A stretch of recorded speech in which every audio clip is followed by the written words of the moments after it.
दोस्तों, मैं हूं आपकी होस्ट पूर्णिमा पंडित और आप सबका स्वागत है आपके अपने YouTube चैनल इग्नी IQ हिंदी पे।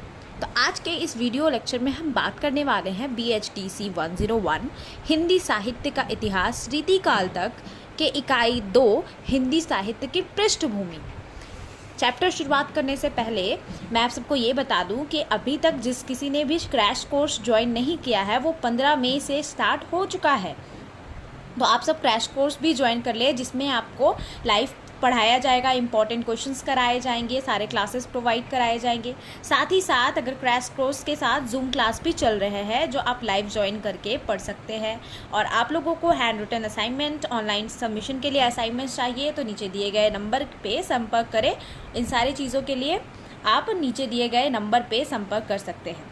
तो चलिए बिना किसी देरी के हम शुरुआत करते हैं हमारे इकाई 2 हिंदी साहित्य की पृष्ठभूमि, जिसका पहला शीर्षक है हमारा अपभ्रंश का उद्भव और विकास। इसमें हम लोगों को ये पढ़ना है कि जो अपभ्रंश है उसका उद्भव विकास कैसे हुआ, कैसे अपभ्रंश लोगों के साहित्यिक भाषा में आया और किस तरीके का अपभ्रंश हम लोगों को विकास, उसका किस तरीके से विकास हुआ वो हम जानेंगे इस चैप्टर में पहला टॉपिक से। तो पहले हम ये जान लेते हैं कि अपभ्रंश का अर्थ क्या होता है। तो अपभ्रंश का अर्थ होता है भ्रष्ट, विकृत अथवा अशुद्ध, यानी कि एक बिगड़ा हुआ रूप, है ना। तो जिसका अर्थ होता है बिगड़ा हुआ, ठीक है। तो इस अपभ्रंश का भाषा का सबसे पहला प्रयोग किन्होंने किया था? संस्कृत के विकृत शब्द के लिए प्रयोग हुआ था अपभ्रंश भाषा का। आरंभ में संस्कृत के विकृत शब्द के रूप के लिए भर्तृहरि और पतंजलि जैसे व्याकरणों ने अपभ्रंश शब्द का प्रयोग किया था। अपभ्रंश शब्द का प्रयोग 6ठी शताब्दी, 6ठी ईस्वी के आसपास से मिलता है हम लोगों को, ठीक है। हिंदी भाषा का विकास पिछले चैप्टर में पढ़ रहे थे, तब हम लोगों ने देखा था कि हिंदी का विकास कैसे हुआ था। पहले संस्कृत से पाली से, पाली से प्राकृत, प्राकृत से आया था हम लोगों का अपभ्रंश, ठीक है। तो ये अपभ्रंश शब्द क्या है? अपभ्रंश शब्द एक बिगड़ा हुआ रूप है जो हम लोगों को 6ठी शताब्दी या 6ठी ईस्वी के बाद से हम लोग को उसके आसपास से इसका प्रयोग देखने को मिलता है। और यह प्राकृत हिंदी भाषा विकास में संस्कृत, पाली, प्राकृत के बाद अपभ्रंश का प्रयोग हम लोग को देखने को मिलता है। तो अपभ्रंश भाषा का जो यूज किया गया है हमारे साहित्यिक रचना में, ये हमारे 8वीं से लेकर 14वीं शताब्दी तक यूज किया गया है, ठीक है। अब हमारा अपभ्रंश भाषा को समझने के लिए हमें सबसे पहले समझना पड़ेगा हमारे भारतीय आर्य भाषा के परिवार के बारे में, ठीक है। तो अब भारतीय आर्य भाषा क्या था? ये मुख्यतः 3 भागों में विकृत था, 3 भागों में बटा हुआ था। पहला भाग जो बोलते हैं हम लोग भारतीय आर्य भाषा का, पहला था प्राचीन भारतीय आर्य भाषा। जिस तरीके से पहले चैप्टर में हम लोग हिंदी भाषा का विकास पढ़े थे, उसमें 3 तरीके के काल बताए गए हैं, काल विभाजन किया गया है। आधुनिक काल, सबसे पहले आदिकाल, उसके बाद फिर मध्यकाल, उसके बाद आधुनिक काल। उसी तरीके से भारतीय आर्य भाषा का भी 3 तरीके से विकृत किया गया है, विभाजित किया गया है, जिसमें पहला है प्राचीन भारतीय आर्य भाषा, दूसरा मध्य भारतीय आर्य भाषा और तीसरा आधुनिक भारतीय आर्य भाषा। प्राचीन भारतीय आर्य भाषा में हमारा आ जाता है वैदिक संस्कृत और लौकिक संस्कृत। वैदिक संस्कृत जो हम लोग वेदों में देखते हैं, हमारे 4 वेद जो है, ऋग्वेद, यजुर्वेद, ये सारे सामवेद, इसमें हम लोग जो भाषा का प्रयोग करते हैं वो है हमारा है वैदिक संस्कृत। और दूसरा जिस लौकिक संस्कृत के बारे में मैं बात की, तो लोग जो भाषा यूज़ करते थे उस समय बोलने के लिए, प्राचीन भारतीय आर्य भाषा जो लोग यूज़ करते थे उसको हम लोग बोलते हैं लौकिक संस्कृत, ठीक है। अब मध्य आर्य भाषा में हम लोग बात करें, मध्य आर्य भाषा में हम लोग देखते हैं कि पहला जो हमारा था, प्रथम देश भाषा पाली था जो बुद्धों की भाषा हुआ करती थी। उसके बाद इसी में प्राकृत का हम लोग विकास देखे, पाली से प्राकृत का, फिर इसी में हम लोग अपभ्रंश का विकास देखते हैं। प्राकृत से अपभ्रंश का विकास हम लोग इसी मध्य भारतीय आर्य भाषा में देखते हैं। अब तीसरा हमारा आधुनिक भारतीय आर्य भाषा में आ जाता है प्राचीन हिंदी, दूसरा मध्य हिंदी और तीसरा आधुनिक हिंदी। इसमें पुरानी हिंदी भी आ जाती है, पुरानी हिंदी का मिक्सचर भी आ जाता है और हमारी जो अभी नई हिंदी चल रही है वो भी आ जाता है। तो ये हुआ हमारा भारतीय आर्य भाषा का विभाजित जो किया गया है वो एक्सप्लेनेशन। अगर आपसे पूछा जाए कि अपभ्रंश भाषा का विकास किस भारतीय आर्य भाषा के टाइम पे हुआ था, तो मध्य भारतीय आर्य भाषा के टाइम पे हमारा अपभ्रंश भाषा का विकास हुआ था।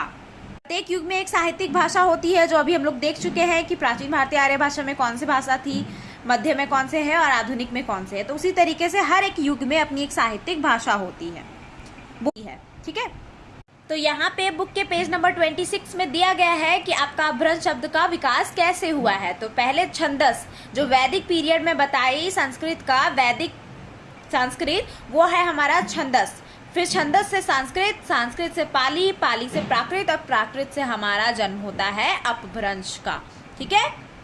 अपभ्रंश को भी बहुत सारे रूपों में बांटा गया है, जिसमें 3 मुख्यतः है। एक शैरसेनी अपभ्रंश है, जिसका भाषा पश्चिमी हिंदी, राजस्थानी हिंदी और पहाड़ी हिंदी है, और इसकी बोलियां जो पश्चिमी हिंदी में पश्चिमी लोग यूज़ करते हैं, हमारे भारतीय पश्चिमी हिंदी जो लोग यूज़ करते हैं, जैसे कौरवी, हरियाणवी, ब्रज भाषा, बुंदेली, कन्नौजी, ये सारी क्या हो जाएंगी, हमारी बोलियां हो जाएंगी पश्चिमी हिंदी के, जो शैरसेनी अपभ्रंश के अंतर्गत आता है।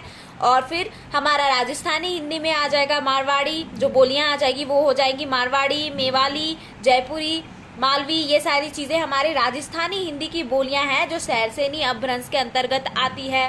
और पहाड़ी हिंदी में हमारा कुमानी, गढ़वाली आदि इत्यादि बोलियां आएंगी, जो शैरसेनी अपभ्रंश के अंतर्गत बोली जाती हैं। दूसरा अपभ्रंश अगर मैं बात करूं तो अर्धमागधी अपभ्रंश, इसमें जो पूर्वी हिंदी बोली जाती है, जैसे अवधी, बघेली, छत्तीसगढ़िया, ये सारी चीज़ें जो बोली जाती है वो हमारा अर्धमागधी अपभ्रंश में यूज होता है, जो कि पूर्वी हिंदी है, ठीक है। उसके बाद हमारा तीसरा जो ये है बिहारी हिंदी, यानी मागधी अपभ्रंश। अर्धमागधी के बाद आता है हमारा मागधी अपभ्रंश, जिसमें बिहारी हिंदी देखने को मिलता है, जिसकी बोलियां हैं भोजपुरी, मगही, मैथिली, बनारसिया, ये सारी चीज़ें जो हमारा है, ये क्या है, मागधी अपभ्रंश के अंतर्गत, बिहारी हिंदी के अंतर्गत जो बोलियां आती है वो है, ठीक है। तो ये अपभ्रंश का विभाजित मैंने बता दिया आप लोगों को। अब यहाँ बुक में दिया गया है अपभ्रंश और देश भाषा। तो अपभ्रंश क्या है वो आप विस्तार में मैं पहले बता चुकी हूँ। अब देश भाषा क्या है ये जान लीजिए। जो ग्रामीण भाषा जो यूज करते हैं लोग, जो अपने गांव एरिया में जो भाषा यूज करते हैं, उस भाषा को कहा जाता है आपका देश भाषा, ठीक है। विद्वानों का अलग अलग मत दिया गया है देश भाषा को लेकर। जैसे यहाँ बताया गया है कि वैदिक काल में छदंस साहित्यिक भाषा थी और संस्कृत लोक भाषा। अब साहित्यिक भाषा क्या थी? साहित्यिक भाषा जो प्रमुख भाषा होती है, जिसको लिखा जाता है, जो बहुत बड़े क्षेत्र में समझी व पढ़ी जाती है, जैसे हिंदी, अंग्रेजी, उर्दू, इसको हम लोग बोलेंगे साहित्यिक भाषा, ठीक है। तो ये वैदिक काल में जो छंदस था वो साहित्यिक भाषा मानी जाती थी, और जो संस्कृत था वो लोक भाषा माना जाता था। लोक भाषा जो लोगों द्वारा बोला जाता है, ठीक है, किसी विशेष क्षेत्र में लोगों के द्वारा जो भाषा बोली जाती है वो लोक भाषा होती है। तो वैदिक काल के टाइम पे साहित्यिक भाषा छदंस थी और संस्कृत हमारी लोक भाषा हुआ करती थी। अब कुछ विद्वान ऐसे थे जो अपभ्रंश को ही देश भाषा मानते थे, जैसे पिसेल, ग्रियर्सन, सुनीति कुमार चैटर्जी आदि, ये सारे लोग क्या अपभ्रंश को देश भाषा ही मानते थे। लेकिन याकोबी, कीथ, जुएल बलाक आदि विद्वान ये सारे अपभ्रंश को देश भाषा नहीं मानते थे। देश भाषा और अपभ्रंश अलग अलग चीजें हैं, हाँ, लेकिन उसमें उसका कुछ अंश पाया जाता है, ये हम लोग बोल सकते हैं। तो अलग अलग विद्वान इसको अलग अलग मतों के सहारे में अपना पक्ष दे रहे थे कि नहीं, अपभ्रंश देश भाषा ही है और अपभ्रंश देश भाषा नहीं है। तो यहाँ पे बुक पेज नंबर 26 में दिया गया है, आप नाम यहाँ पे अंडरलाइन कर लीजिएगा। अब हम लोग बात करते हैं हमारे अपभ्रंश, अवट और पुरानी हिंदी पे। अपभ्रंश वही है बिगड़ा हुआ रूप। अब अपभ्रंश को हिंदी साहित्य में शामिल करने के लिए विद्वानों के मतभेद हुए, ठीक है, कि अपभ्रंश को हिंदी भाषा में, हिंदी साहित्य में शामिल किया जाए या नहीं। जान गए, पुरानी हिंदी जान गए। अब हम जानते हैं कि अवट क्या है। अवट आपका अपभ्रंश का ही बिगड़ा हुआ रूप है। जैसे अगर हम एक मिरर ले, एक शीशा ले और इस शीशे को 2 भाग में विकृत कर दे और उस 2 भाग का एक भाग को और तोड़ दे, तो वो क्या हुआ, बिखरा हुआ रूप उस शीशे का और भी। उसी तरीके से जो अवट है वो अवट भी क्या है, अपभ्रंश भाषा का विकृत रूप है, बिगड़ा हुआ रूप है, ठीक है। अवट में बहुत ही फेमस रचना लिखा गया है विद्यापति द्वारा। विद्यापति एक साहित्यकार थे, रचनाकार थे, जिन्होंने अपनी रचना में अवट भाषा का यूज किया है, अवट का यूज किया है। वो जो 2 नाम है, रचना है, वो है कृतिलता और कृतिपता का। इस इस 2 रचना में वीर गाथा का वर्णन किया गया है। ये हम लोग BHDC 101 में पढ़ेंगे, इसमें हम लोग विस्तार में नहीं पढ़ेंगे। तो आगे हम बढ़ते हैं हमारे नेक्स्ट टॉपिक पे। हमारा नेक्स्ट टॉपिक है ऐतिहासिक पृष्ठभूमि, यानी जो अपभ्रंश का व्यापक साहित्यिक भाषा के रूप में कैसे उभर कर आया, उसका इतिहास जानेंगे। तो इतिहास जानेंगे, कैसे जानेंगे, तो सुनिए, इसको हम कहानी की तरह सुनते हैं। ये जो हमारा अपभ्रंश था, लोग इसको मानते थे कि ये हमारा प्रदेश विशेष की बोली है, ठीक है। प्राचीन भारतीय आर्य भाषा के लोग युग में इसका यूज किया गया है। जब 8वीं-9वीं शताब्दी के बीच में अपभ्रंश साहित्यिक भाषा के रूप में जब सामने उभर कर आई, उस समय बंगाल के पाल और राष्ट्रकूट की शक्ति मजबूत थी। यानी राजवंश राजा जो थे, हमारे शाही भारतीय राजवंश राजा और पाली राजाओं की जो पकड़ थी हमारे देश में, वो बहुत शक्ति उनकी बहुत मजबूत थी, ठीक है। दोनों राजाओं अपने अपने आश्रय में कवियों का संरक्षण करते थे, यानी कवियों को अपने आश्रय में रखते थे, ठीक है। तो अपने आश्रय में जब रखते थे तो वो कवि क्या करते थे, उनके इर्द गिर्द रहकर उनकी ही रचना करते थे, उनके वीरता का, उनके शासनकाल में क्या क्या हुआ, ये सारी चीज़ें वो रचना करते थे अपने साहित्य। तो हमारे जो मुख्यतः 2 माने जाते हैं, एक स्वयंभू जिनको अपभ्रंश का वाल्मीकि भी कहा जाता है, और दूसरे पुष्पदंत, ठीक है। ये दोनों राजा के छत्रछाया में रहकर काव्य रचना की प्रस्तुति करते थे। तो इस तरीके से यहाँ पे अपभ्रंश का विकास हुआ हमारे रचनाकार के थ्रू। इस टॉपिक पे अपभ्रंश साहित्य का अवलोकन, यानी अपभ्रंश साहित्य का ओवरव्यू या ऑब्जर्वेशन जो हम लोग पढ़ेंगे। 8वीं शताब्दी से लेकर 14वीं शताब्दी तक जो साहित्य जगत पर छाई रही, उसी को हम अपभ्रंश भाषा के रूप में जानते हैं। ये मैं पीछे अभी बताई ही। हो गया हमारा पहला पॉइंट कि अपभ्रंश 8वीं शताब्दी से लेकर 14वीं शताब्दी तक जिस भाषा का हम लोग साहित्य जगत पर छाई रही, उसे हम अपभ्रंश के रूप में जानते हैं। दूसरा जो हमारा अवलोकन हो जाएगा, वो हो जाएगा अपभ्रंश के प्रमुख रचनाकार कौन कौन थे। तो अपभ्रंश के प्रमुख रचनाकार स्वयंभू और पुष्पदंत थे, ये भी मैं बता चुकी हूँ। स्वयंभू को अपभ्रंश का वाल्मीकि कहा जाता है। स्वयंभू का एक परमचर्यू नाम राम काव्य है जो उन्होंने रचना की है, जिसकी बाद स्वयंभू जो है वो अपभ्रंश का पहला कवि माने जाते हैं।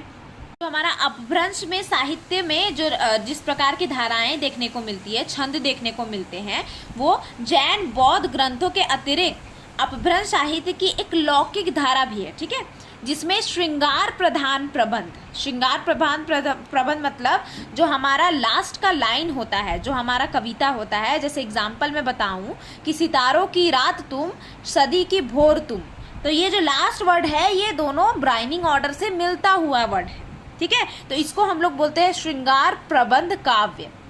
और जो हमारा एवं मुक्तक मिलता है, इसमें 2 तरह की हम लोगों को काव्य में देखने को मिलता है, एक श्रृंगार प्रधान प्रबंध काव्य और एक मुक्तक प्रबंध काव्य। तो मुक्तक क्या है कि मुक्तक में जो राइमिंग ऑर्डर है वो तो मिलता है, लेकिन सेम वर्ड नहीं होता है। सुनिए, इसमें एग्जाम्पल, खींच के बांधो जुल्फों को, एक लट गाल पर रहने दो, ठीक है। पहला लाइन है खींच के बांधो जुल्फों को, दूसरा लाइन है एक लट गाल पर रहने दो। तो इसमें भी राइमिंग ऑर्डर है, लेकिन अलग अलग वर्ड में है, तो इसको हम लोग बोलेंगे मुक्तक काव्य। अलग अलग चीजें जिसमें जुड़ी नहीं हो, ठीक है। अब आगे हम लोग बढ़ते हैं। यहाँ पे पुष्पदंत का काव्य, स्वयंभू का काव्य, जैन कवियों का चरित्र काव्य और कथा काव्य, ये सारी चीजें दी गई है। तो इसको हम नेक्स्ट चैप्टर में एक्सप्लेन करके पढ़ेंगे। अभी हम लोग आगे के टॉपिक पे बढ़ते हैं। हमारा नेक्स्ट जो टॉपिक है वो है अपभ्रंश और हिंदी साहित्य का संबंध, कि अब हिंदी साहित्य और अपभ्रंश का संबंध क्या था। अपभ्रंश काव्य में हम लोगों ने देखा, अपभ्रंश विषय के कवि में हम लोगों ने देखा कि जो अपनी कविता के माध्यम से क्या बताना चाहते हैं, पौराणिक कथाएं बताए हैं। कृष्ण काव्य तीर्थकार पर जीवन आधारित कैसे होता है, धार्मिक रूढ़ियों और बाह्य आडंबरों जैसी चीज़ों का विरोध करना, जैसे सती प्रथा हो गया, बाल विवाह हो गया, या बहुत सारी चीज़ों का विरोध करना। ऐतिहासिक या लोक नायिका का मतलब चरित्र काव्य, यानी नायक और नायिका का चरित्र काव्य और शौर्य श्रृंगार प्रमुख कार्य हम लोगों को अपभ्रंश के टाइम पे देखने को मिला था। और हिंदी में हमको इसका विकसित रूप देखने को मिला, जिसमें वीर गाथात्मक काव्य लिखे गए और चरित्र काव्यों का झलक हम लोग को अपभ्रंश में देखने को मिला। ये वीर गाथात्मक काव्य हिंदी काव्य है, लेकिन इसके अंतर्गत जो चरित्र का वर्णन हम लोग को देखने को मिला, नायक या नायिका का जो झलक देखने को मिला, वो हम लोगों को अपभ्रंश साहित्य में, अपभ्रंश रचना में देखने को मिला, अपभ्रंश भाषा में देखने को मिला। 2.5 अभिव्यंजना शिल्प, ये क्या है, इसमें जो हमारा आ जाता है रचना देखने को मिलता है, हिंदी ने अपभ्रंश के जिस गुण का सबसे ज़्यादा निर्वाह किया वह है काव्य पद्धति या काव्य शिल्प। ठीक है, इसमें दोहा, चौपाई, गे काव्य, गे छंद, लोकगीत और गीतावली जैसे रचनाएं हम लोग को देखने को मिलती है। दोहा आप जानते हैं, चौपाई जो हनुमान चालीसा में हम लोग चौपाई देखते हैं वो चौपाई है। गे काव्य मतलब होता है गीतात्मक काव्य जिसको गा सके लोग, यानी ऐसा काव्य जिसको हम लोग गा सके। ये सारी चीज़ों का यहाँ पे रचना किया गया इस काल पे। इसका बेस्ट एक गे काव्य का एग्जाम्पल है हमारे जयसी के पद्मावत में जो हमारा गाना है एक दिल एक जान, वो हम लोग को देखने को मिलता है हमारा गे काव्य के फॉर्म पे। ठीक है, और अपभ्रंश का वो हो गया, और कि पद्मावत में मिलता है हम लोग को देखने को एक दिल एक जान। और हिंदी में समृद्ध गे काव्य है परमाल रासो, जिसको अलाह खंड के नाम से भी जाना जाता है। अब हम लोग जान लेते हैं कथानक रूढ़ियाँ। तो कथानक रूढ़ियाँ जो है वो हमारा वास्तविक कल्पना अथवा संभावना पर आधारित किसी छोटी घटना या निश्चित साँचे में ढली हुई कार्य, व्यापार या उस विचार, यानी आइडिया को, जो उस विचार को कहते हैं। ठीक है, कथानक रूढ़ियाँ जो हमारा वास्तविक कल्पना होता है, संभावना होती है, जो चीज़ें हम आसपास देखते हैं या उसके होने की जो संभावनाएं होती है, या निश्चित साँचे में एक लयात्मक फॉर्म में, एक स्टोरी के फॉर्म में जो हम लोग लिखते हैं, वो हमारा क्या है, कथानक रूढ़ियाँ। ठीक है, समान स्थिति में कथानक को आरंभ करने के लिए, गति देने के लिए, नवीन मोड़ या घुमाव देने के लिए, जो कथा का हम लोग मतलब सामान्य स्थिति से थोड़ा सा हट के उसको तीखा मोड़ देने के लिए हम लोग चमत्कारिक ढंग से समाप्त करने के लिए जो हम लोग यूज़ करते हैं संगठन या फिर कथा, उसको बार बार जो प्रयोग करते हैं उसको हम लोग बोलते हैं कथानक रूढ़ियाँ। फिर अपभ्रंश के सभी प्रबंध संधियों में विभक्त हैं।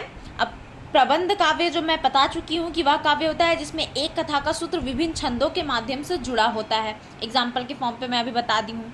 उसके बाद फिर जो हमारा इसका जो काव्य होता था वो 15 से 38 कड़वकों की एक संधि होती है। कुछ छंद बाद धता जोड़कर कड़वक बनाए जाते हैं। कड़वक मतलब होता है स्टैंजा। ठीक है, जो इंग्लिश में हम लोग स्टैंजा पढ़ते हैं ना, वो 4-4 लाइनों का छंद बना के उसको स्टैंजा के फॉर्म पे लिखते हैं। तो इस तरीके से ये जो चैप्टर होता है वो हमारा कंप्लीट होता है। इसमें हम लोग अपभ्रंश, पुरानी हिंदी और अववट के बारे में पूरे तरीके से जाने, और जो हमारा आगे नेक्स्ट चैप्टर है हम हिंदी साहित्य की परिस्थितियों का वर्णन करेंगे। और इस तरीके से ये जो चैप्टर होता है वो हमारा कंप्लीट होता है। वीडियो पसंद आया तो do like, share and subscribe our channel.